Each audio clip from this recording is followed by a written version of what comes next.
Hello, everyone. This is Jeff Halper, the head of the Israeli Committee Against House Demolitions, here for my monthly update, January 2025, beginning a new year.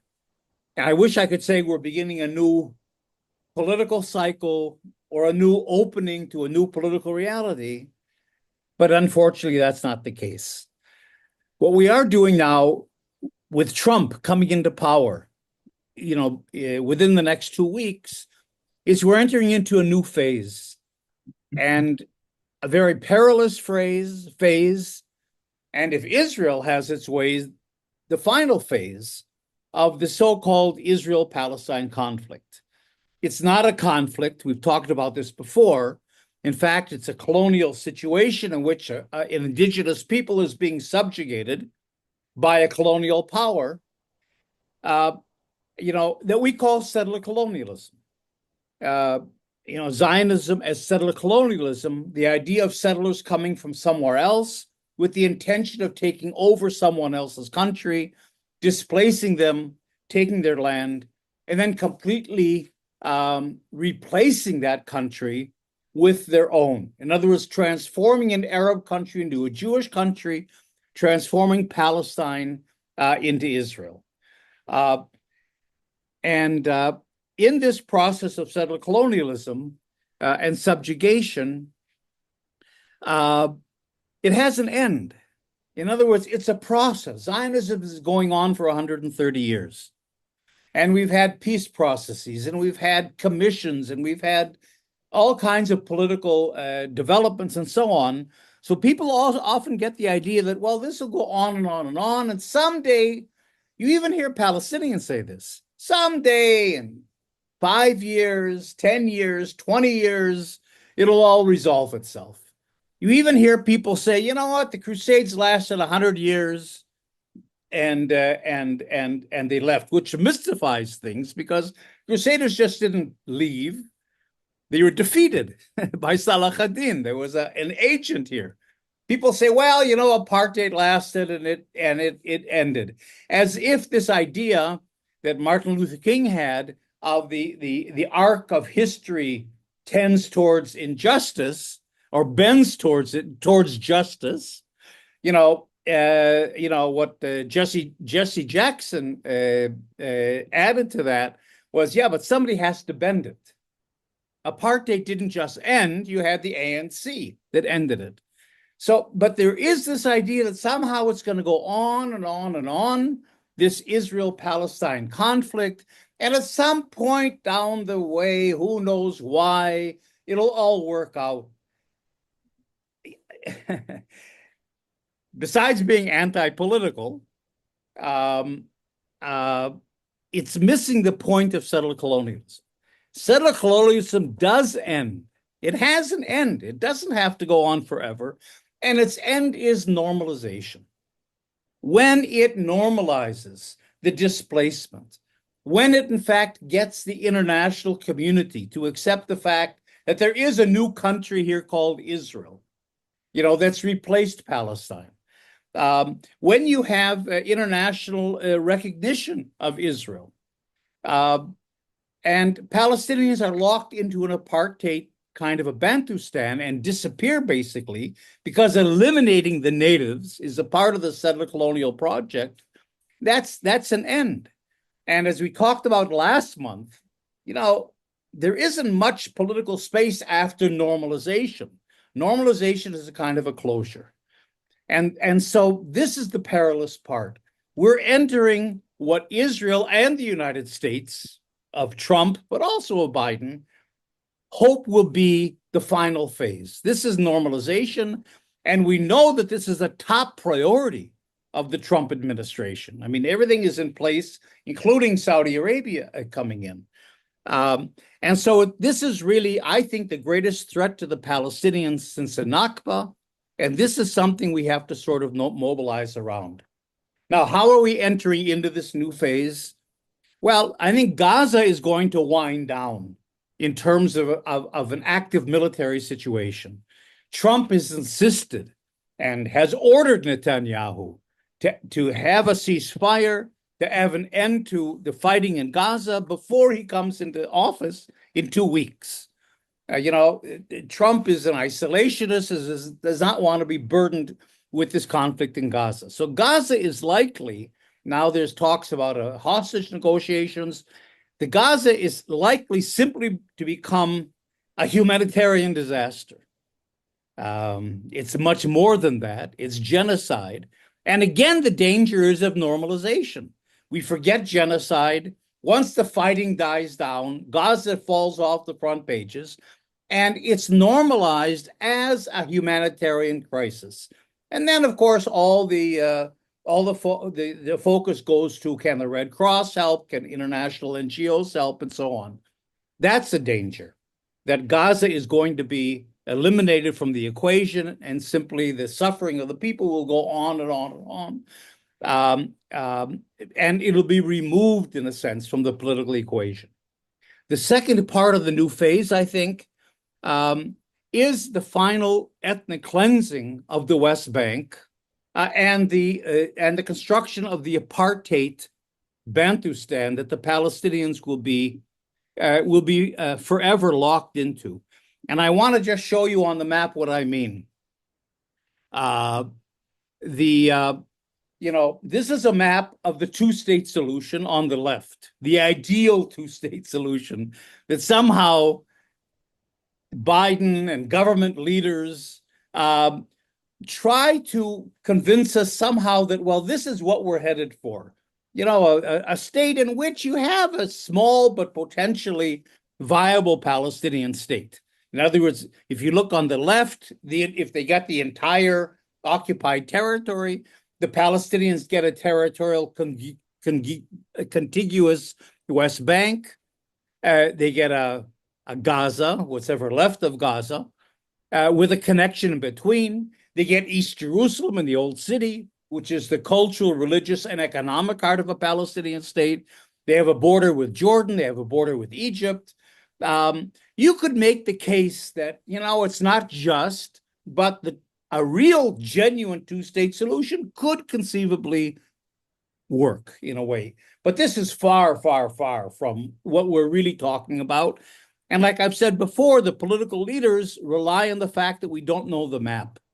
We don't read the fine print.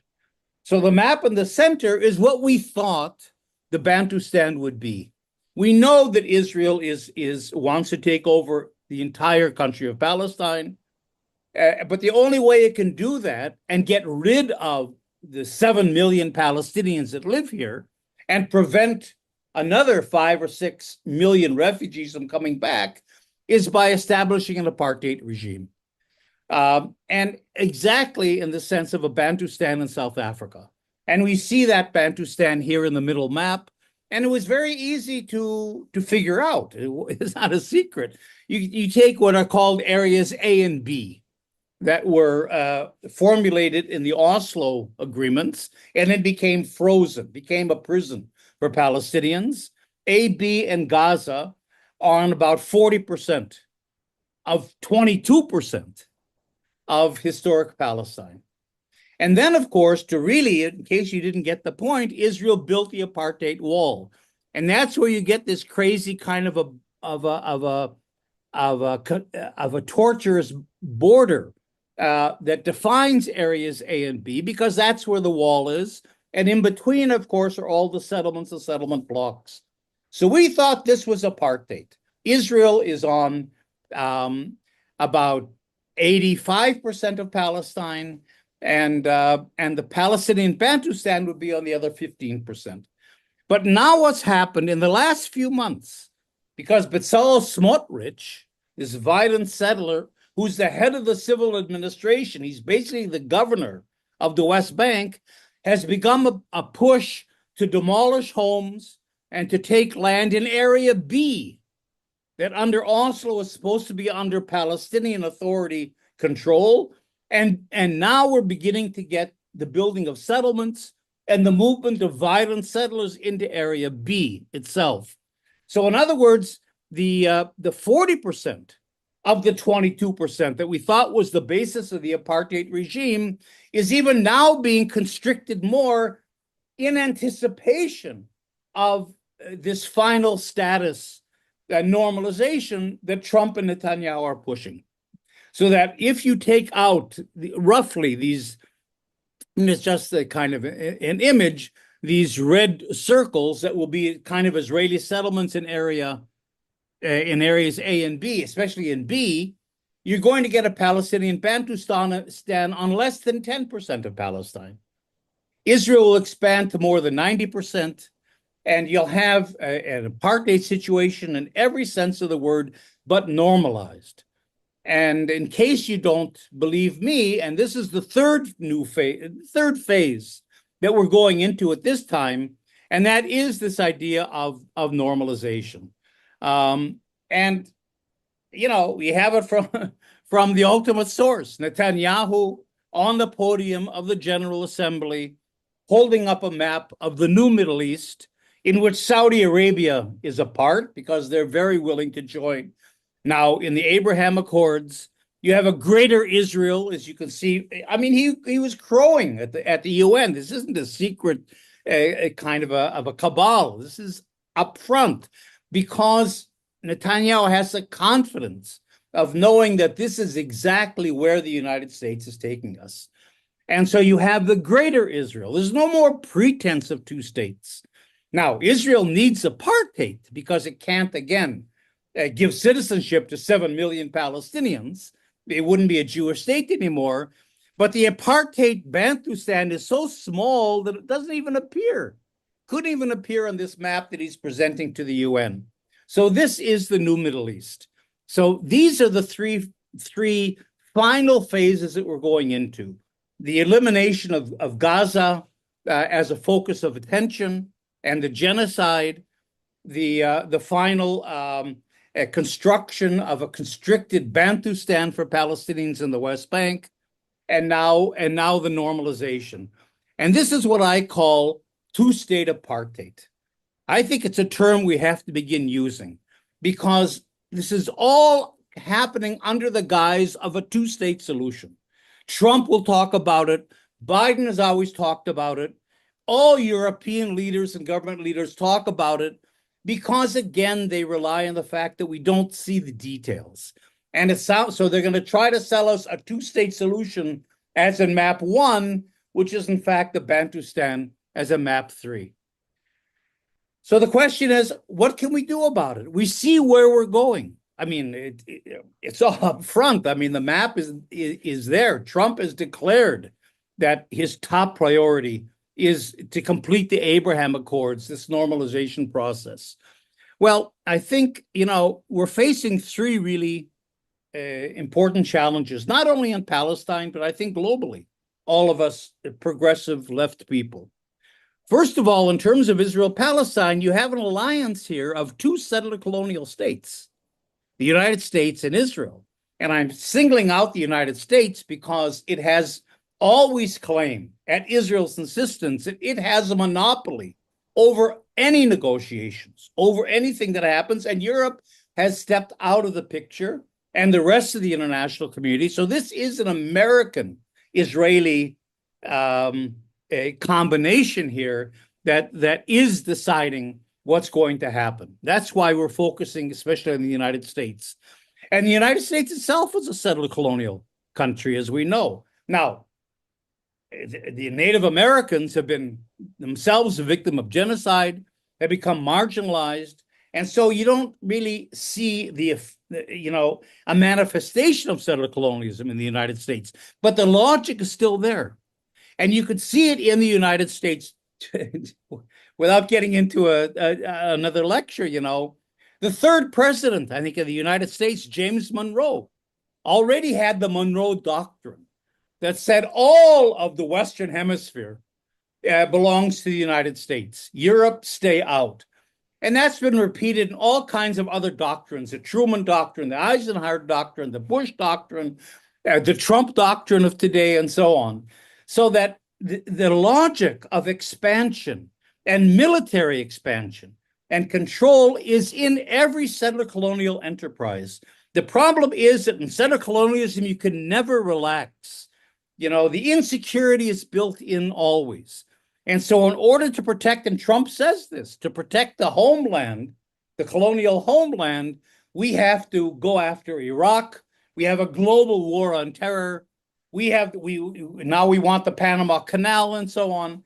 So all this is the logic. So what you have here is a logic of an actively settler colonial state like Israel that is trying to nail down its colonial achievement, its colonial project with the Palestinians, but in alliance with another settler colonial global state, the United States.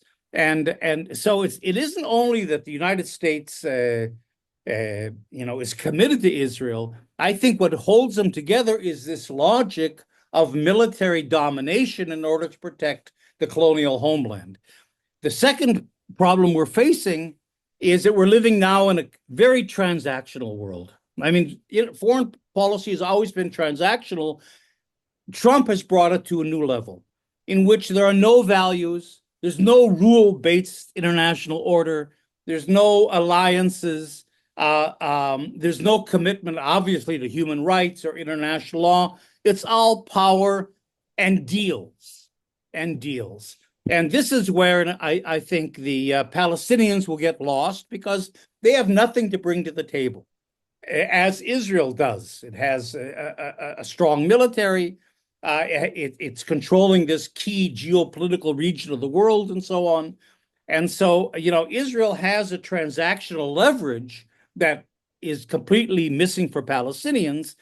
And from that point, and the problem with us on the left is that there is no way to deal with transactional politics. You can't appeal to it in any values-based way through human rights or international law or concepts like justice. These simply have no meaning whatsoever, to people like Trump and Netanyahu. So I think in general, one of our goals is going to have to be or challenges in the next few years is how do we deal with a transactional international system?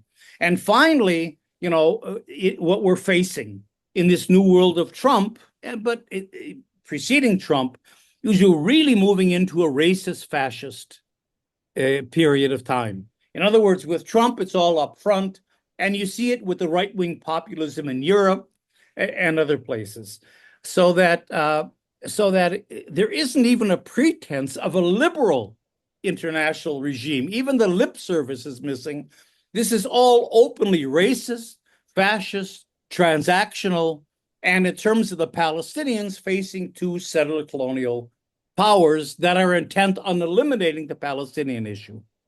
So finally, without going on too much, but finally the question is, what can we do about this? And it's a key question because in all of this, the Palestinians are lost. The Palestinians get eliminated. If not as a people, certainly as a political issue, and certainly as a people that has any kind of meaningful future.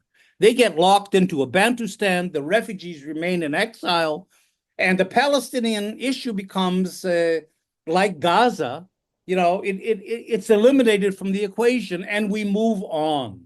That's the power of normalization. What can we do about it? I have four things really quickly to suggest. First of all, I think we have to try to get the UN. There should be a campaign to have a protection force sent to Gaza, certainly, but also to the West Bank, which is also under tremendous violent ethnic cleansing today. A protection force that at least protects the Palestinians because they're simply vulnerable to all. I mean, they're going to be killed with impunity, especially if they try to resist. So there has to be a protection force. Second of all, I think we have to mount, and ICAD is now, with some of our partners, is now trying to formulate this kind of a campaign. I know there's a lot of campaigns out there, but there's one most urgent meta campaign that I think we all have to join into, and that is a campaign against two-state apartheid. Everything we're talking about should be packaged into a campaign so that we begin to focus on what normalization means. We have to be the watchdogs. We have to be the ones that expose the fine print. that expose the apartheid, that expose the colonial agenda, and that try to at least freeze this normalization process in a way that gives Palestinians some breathing space in order to begin to formulate a political program of their own. Third, the Palestinians are going to have to replace the PA, because besides facing all these other issues, they're facing a collaborationist regime that will go along with normalization. And this is the Palestinian, and I know it's in the works. People are trying to do this within the Palestinian community. A new PLO, a new leadership has got to emerge. And finally, within the U.S., and this all boils down in many ways to the U.S., the progressive forces, all of you in the U.S., have to begin to articulate and build a value-based civil society movement. And what can we do? We're in a bad marriage. This has to be with government, and that has to be, therefore, with the Democratic Party somehow. I think for reasons that are, I maybe suffer from this, or I do this as well, being extra parliamentarian. In other words, we don't like these political parties. They don't represent us. They're also very transactional in many ways. And so we tend to stay out. We have our social movements. We have our protest campaigns. Whatever we do on the margins, but we're not engaged in electoral politics. I don't know if we should be. This is a whole other discussion. But certainly there's got to be some kind of channel opened with the Democratic Party. And here the danger is, after Kamala Harris's defeat, is that a lot of the Democratic leaders are saying, well, we have to become more moderate. We have to become almost Republican because that's where the electorate is, which is not true in my mind. But the point is that unless somehow we can make the Democratic Party into a sort of a partner in what we're doing, we really have very little leverage. So this is, I think, a responsibility of the pro-Palestinian activists in the United States to try to work within your system to somehow strengthen the alternative to Trump's transactionalism. That's what I have to say for this update. There's a lot that's beginning to go on. In the next update, we'll already be well into this normalization process. And so I apologize for taking so long, but I think hopefully this is useful food for thought. Thank you all, and see you next month.